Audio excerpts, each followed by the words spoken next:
नमस्कार दोस्तों, आज हम संविधान से जुड़े कुछ क्वेश्चन देखेंगे। आज के कुछ प्रश्न हमने संविधान से लिए हैं। पहला क्वेश्चन है कि संविधान संशोधन के अनुसार भारत के लोगों की मताधिकार के लिए न्यूनतम आयु 21 से 18 वर्ष कर दी गई। तो इसका आंसर है 1989 के 61वें संविधान संशोधन के अनुसार भारत में जो मताधिकार की आयु थी 21 से घटाकर 18 वर्ष कर दी गई थी।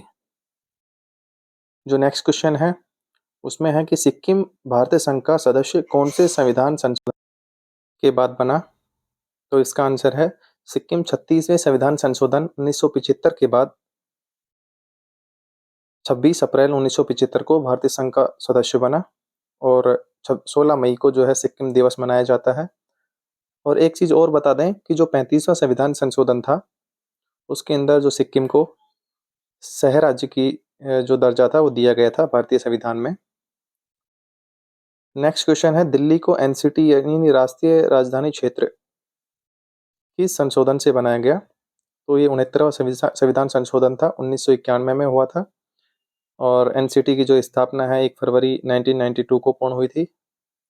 नेक्स्ट क्वेश्चन है पंचायती राज की 3 स्तरीय प्रणाली किस राज्य द्वारा पहली बार अपनाई गई थी? तो इसका आंसर है पंचायती राज जो प्रणाली थी उसका 2 अक्टूबर 1959 को पंडित जवाहरलाल नेहरू तत्कालीन जो प्रधानमंत्री थे उनके द्वारा राजस्थान के नागौर से शुरू हुई थी। नागौर में भी जो गांव है बगदरी गांव वहां से शुरू हुई थी और उसके बाद आंध्र प्रदेश में इसको शुरू किया गया था। अगला क्वेश्चन है कि संथानम समिति की सिफारिशों पर किस कार्यालय को स्थापित किया गया था? तो इसका आंसर है कि जो हमारा सीवीसी है, केंद्रीय सतर्कता आयोग, भ्रष्टाचार निवारण के लिए संथानम समिति की सिफारिशों पर इसको 1964 में इसकी स्थापना की गई थी। अगला क्वेश्चन है कि कौन नई अखिल भारतीय सेवाओं की स्थापना कर सकता है? तो जो नई हमारे यहाँ पे जो ऑल इंडिया सर्विसेज हैं, अखिल भारतीय जो सेवाएं हैं उनकी स्थापना करने का जो अधिकार है राज्यसभा के पास में है। राज्यसभा इससे संबंधित अनुच्छेद 312 के अंदर इसको शक्तियां प्राप्त हैं और वह इसके लिए बिल ला सकता है। नेक्स्ट क्वेश्चन है किसके द्वारा पेश किया गया विधेयक सरकारी विधेयक है? तो सीधी सी बात है जो हमारे मंत्री हैं सरकार के अंदर उनके द्वारा कोई भी विधेयक अगर प्रस्तुत किया जाता है तो उसको सरकारी विधेयक की श्रेणी में शामिल किया जाएगा। और जो मंत्री नहीं है चाहे वो विपक्ष के हैं या जो सरकार जिनकी बनी हुई है उस पार्टी के हैं तो उन्हें गैर सरकारी विधेयक की श्रेणी में रखा जाएगा।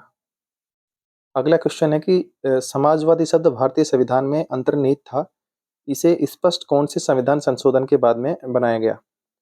तो जो हमारा संविधान संशोधन 42वां हुआ था 1976 में, उसमें 3 शब्द हमारी प्रस्तावना में जोड़े गए, संविधान की प्रस्तावना में। तीनों शब्द अखंडता, समाजवादी और पंथ निरपेक्षता थे, उनको इसमें जोड़ा गया।